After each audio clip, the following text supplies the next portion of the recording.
జై శ్రీరామ్. శ్రీమాత్రే నమః. శ్రీ గురుభ్యో నమః. 2026 సంవత్సరం మార్చి 3వ తారీఖు నుంచి 2026 సంవత్సరం మార్చి 18వ తారీఖు వరకు కూడా ద్వాదశ రాశుల వాళ్ళకి ద్వాదశ లగ్నాల వాళ్ళ ఫలితాలు, రాశి ఫలితాలు.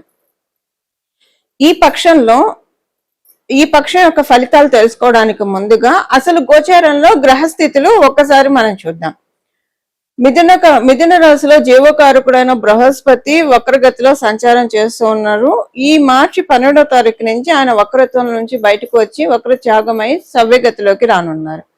అలాగే కేతుదేవుని సంచారము సింహరాశిలో జరుగుతుంది. కుంభరాశిలో రాహుదేవుని సంచారం, బుధ భగవానుడు వక్రించిన బుధ భగవానుడు సంచారము, మంగళ సంచారము, సూర్యనారాయణ మూర్తి సంచారము. రవి ఈ పక్షంలో 14వ తారీఖు వరకు కూడా ఆయన కుంభరాశిలో ఉండి 15వ తారీఖు నుంచి కుంభరాశిలో నుంచి మీనరాశిలోకి అడుగు పెట్టబోతున్నారు. మీనరాశిలో శుక్రాచార్యుల వారి సంచారం, శనీశ్వరుడి సంచారము. ఇవి ఈ పక్షం యొక్క గోచారంలో ఉన్న గ్రహస్థితులు. ఈ పక్షంలో ఉన్న గోచార గ్రహస్థితులు అనుసరించి ద్వాదశ రాశుల వాళ్ళకి, ద్వాదశ లగ్నాల వాళ్ళకి కూడా ఎలాంటి ఫలితాలు ఉండబోతున్నాయి అన్న విషయాన్ని మనం ఒకసారి చూద్దాము. మొదటిగా ఈ అంశాన్ని తెలుసుకోవడానికి ముందుగా ఈ పక్షంలో ఒక ప్రత్యేక అంశం ఏంటంటే కుంభరాశి చాలా బలోపేతంగా ఉంది. కుంభరాశితో పాటు సైమల్టేనియస్ గా బృహస్పతి ఒక రాశి అయిన మీనరాశి కూడా బలోపేతంగా ఉంది. మీనరాశి బలోపేతంగా ఉండడానికి కారణం, కుంభరాశి బలోపేతంగా ఉండడానికి కారణము కుంభరాశిలో అయితే 4 గ్రహాల సంచారము. ఈ 15వ తారీఖు వరకు కూడా 4 గ్రహాల సంచారము.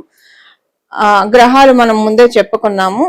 సో 4 గ్రహాల సంచారము మరియు మీనరాశిలో శుక్రాచార్యుల వారి సంచారము, శనీశ్వరుడి సంచారము, శశి శుక్రయోగం మీనరాశిలో ఏర్పడుతూ ఉంది. ద్వాదశ రాశుల వాళ్ళకి, ద్వాదశ లగ్నాల వాళ్ళకి.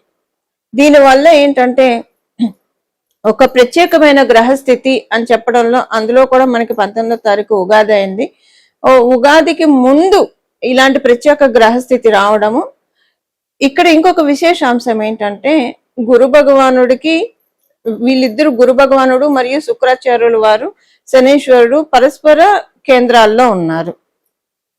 శుక్రుడు మరియు శనీశ్వరుడు నుంచి మనం చూస్తే గురు భగవానుడు చతుర్థ స్థానంలో ఉన్నారు. బృహస్పతి నుంచి చూస్తే శుక్రాచార్యులు వారు మరియు శనీశ్వరుడు దశమ స్థానంలో ఉన్నారు. ఇన్ని విశేషాంశాలతో కూడి ఈ పక్షంలో గోచార గ్రహస్థితులు ఏర్పడి ఉన్నాయి. ఈ పక్షంలో ఉన్న గోచార గ్రహస్థితులు ద్వాదశ రాశుల వాళ్ళకి, ద్వాదశ లగ్నాల వాళ్ళకి ఎలాంటి ఫలితాన్ని ఇవ్వబోతున్నాయి, అలాగే రాబోయే ఉగాది సంవత్సరాదిన ఏదన్నా ఒక ప్రత్యేక అంశము ఇక్కడి నుంచే సూచిస్తుందా. ఇప్పుడు ఉన్న అంటే దేనికైనా ఒక గ్రౌండ్ వర్క్ అనేది ఉంటుంది కదా.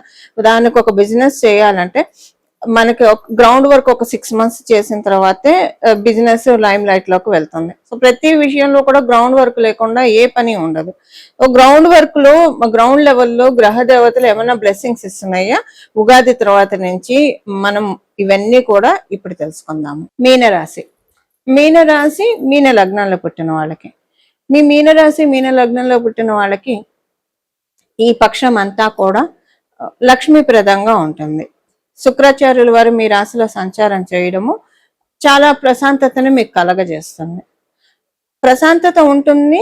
దాంతో పాటు కొంచెం మీకు ఏంటంటే మీ ఏదైనా హెల్త్ ప్రాబ్లమ్స్ మీకుంటే, పూర్వం నుంచి ఉన్న ఎగ్జిస్టింగ్ హెల్త్ ప్రాబ్లమ్స్, అవి ఇప్పుడిప్పుడు నెమ్మదిగా సెటిల్ అయ్యే విధంగా ఒక మంచి వైద్యుల యొక్క సహకారం ఉంటుంది. ఇన్ కేస్ ఒకవేళ హెల్త్ ప్రాబ్లం లేదనుకోండి, మీకు గడిచిన రోజుల్లో ఏదన్నా ప్రాబ్లం ఉండి ఈ ప్రాబ్లం నుంచి ఎలా బయటపడాలి అర్థం కావట్లేదురా భగవంతుడా అని అనుకుంటే, కొన్ని సార్లు కొంత ఉద్యోగం చేస్తే, వ్యాపారం చేసినా లేదా ఏ పని చేసినా సరే అక్కడ అంటే గ్రోత్ కి ఏవైతే ప్రతిబంధకంగా ఉన్నాయో అవి ఇప్పుడు మీకు తెగిపోతాయి. అంటే మీకు ఒక సింపుల్ గా చెప్పాలంటే గడిచిన 6 మాసాల్లో అనుకోండి, ఎందుకంటే గడిచిన 6 మాసాలు మీనరాశి మీన లగ్నంలో పుట్టిన వాళ్ళకి పూర్తిగా అనుకూలంగా లేవు. అలాగని ప్రతికూలంగా ఉందని నేను చెప్పను. ఎస్పెషల్లీ Jan-February అయితే చాలా తలకాయ నొప్పులుగా ఉంది మీనరాశి మీన లగ్నంలో పుట్టిన వాళ్ళకి. ఇప్పుడు ఏంటంటే వీటికి ఒక సొల్యూషన్ మీకు దొరుకుతుంది. ఆ సొల్యూషన్ అంటే మీకు ఒకవేళ సపోజ్ మీరు బాగా హెల్త్ ప్రాబ్లమ్స్ ఉంటే హెల్త్ ప్రాబ్లమ్స్ లోనే సెట్ అవుతుంది, అంతే ఉంటుంది, అంతవరకే ఉంటుంది. ఒకవేళ మీరు సిచ్యువేషన్స్ వైజ్ ఇబ్బంది పడుతుంటే డెఫినెట్ గా ఒక సొల్యూషన్ దొరుకుతుంది. ఈ సిచ్యువేషన్స్ నుంచి మీరు బయటపడే విధంగా ఒక మంచి ఊరటని మీకు కలుగజేస్తున్నాయి గోచరంలో ఉన్న గ్రహ దేవతలు మరియు గ్రహస్థితులు. వివాహ ప్రయత్నాలు చేయాలనుకున్న వాళ్ళకి అనుకూలమైన శుభ సమయము. ఇవి ఈ పక్షం యొక్క గోచార గ్రహస్థితుల ఫలితాలు మీనరాశి అలాగే మీన లగ్నంలో పుట్టిన వాళ్ళకి. ఈ పక్షంను అనుసరించి గోచార గ్రహస్థితుల్లో కుంభరాశి మరియు మీనరాశి బలోపేతంగా ఉండడం వల్ల కాలపురుషుడు కుండలిని అనుసరించి 11th and 12th హౌసెస్, ఏకాదశ ద్వాదశ స్థానాలు చాలా బలోపేతంగా ఉన్నాయి. ఈ విషయాన్ని అనుసరించి ద్వాదశ రాశుల వాళ్ళ ద్వాదశ లగ్నాల వాళ్ళకి కూడా ఏదైనా సరే డొనేషన్ ఆస్పెక్ట్ చాలా బాగా ఉంటుంది. డొనేషన్ ఆస్పెక్ట్ ఈ పక్షంలో చేస్తే కనుక అంటే మీకు మీ శక్తిని అనుసరించి ఒకవేళ డొనేషన్స్ చేయలేని వాళ్ళు గోమాతకి రోజు ఏదైనా ఆహారం తినిపించినా సరిపోతుంది.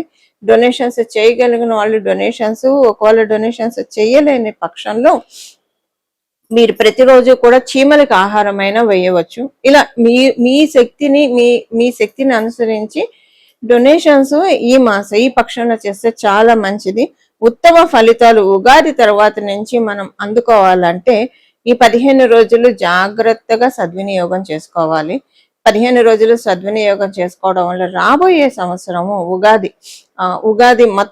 ఉగాది రాబోయే సంవత్సరం మొత్తం కూడా చాలా అనుకూలంగా ఉంటుంది. అయితే డొనేషన్స్ అని చెప్పాను. ఈ డొనేషన్స్ విషయంలో మీకు ఒకవేళ డొనేషన్స్ చేయలేకపోతే ఎంతైనా పర్వాలేదు, ఈ పక్షం మొత్తంలో ఎంతో కొంత గోశాలకు లేదా ఏదైనా దేవాలయంలో అన్నదాన కార్యక్రమం జరుగుతుంటే ఎంతమందికైనా సరే విరాళం ఇవ్వడము, ఇది డొనేషన్ అనేది మీ శక్తిని అనుసరించి ఉంటుంది. ఎంతో కొంత చేయడానికి ప్రయత్నించండి. ఎప్పుడైనా దానం చేయడం వల్ల లక్ష్మీ అమ్మవారి ప్రాప్తి చక్కగా ఉంటుంది. ఇది మనకి దీనికి ప్రత్యక్ష ఉదాహరణ శంకర్ భగవత్పాదులు రాసిన కనకధార స్తుతి.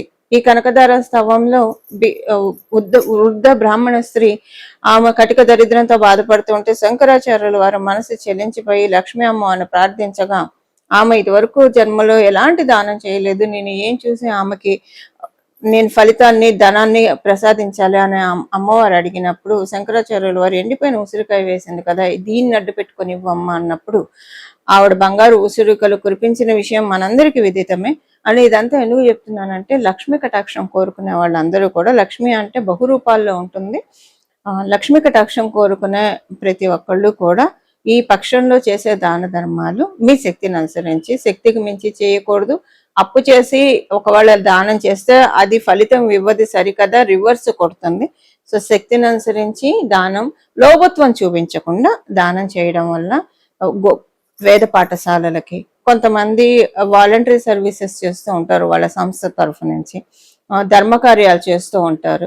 సో ఇలా ధర్మకార్యాలు చేసే వాళ్ళకి ధర్మం కోసం వాళ్ళ సాయశక్తుల ప్రాణాన్ని పణం పెట్టి మరి పోరాడుతూ ఉంటారు కొంతమంది. ఇలాంటి వాళ్ళకి ఇలాగా మీకు తెలిసిన దాంట్లో ఎవరికైనా సరే దానం చేయడం వల్ల వచ్చే సంవత్సరం ఉగాది నుంచి చాలా అనుకూలంగా మారబోతుంది. గోచరంలో ఉన్న ఇప్పుడు ఏంటంటే శుక్రాచార్యుల వారి మీనరాశిలో ఉండడం వల్ల అసలు మనకి వెల్త్ ఇచ్చేదే శుక్రాచార్యుల వారు. ఎందుకంటే ఫస్ట్ ప్రైమరీ వెల్త్ లార్డ్ ఆయన అయ్యాడు. కాలపురుషుడు కుండలి నుంచి ద్వితీయ స్థానానికి అధిపతి అవ్వడం వల్ల, ప్రైమరీ వెల్త్ లార్డ్ అవ్వడం వల్ల ఆయన శనేశ్వరుడికి చెప్పి కర్మకారకుడైన శనేశ్వరుడితోటి కూడి ఉన్నాడు. కాబట్టి రాబోయే సంవత్సరం మొత్తం కూడా మన జీవితంలో అన్ని కూడా సమృద్ధిగా ఉండడానికి, మనశ్శాంతి సమృద్ధిగా ఉండడానికి, సుఖ సౌఖ్యాలు సమృద్ధిగా ఉండడానికి, సంపద సమృద్ధిగా ఉండడానికి చక్కటి సదావకాశాన్ని మనకి శుక్రాచార్యుల వారి బ్లెస్సింగ్స్ వల్ల కలుగుతాయని చెప్పడంలో ఏమాత్రం సందేహం లేదు.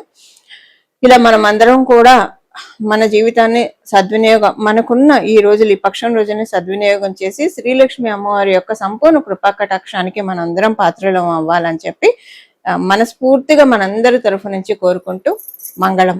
నమో భగవతే వాసుదేవాయ.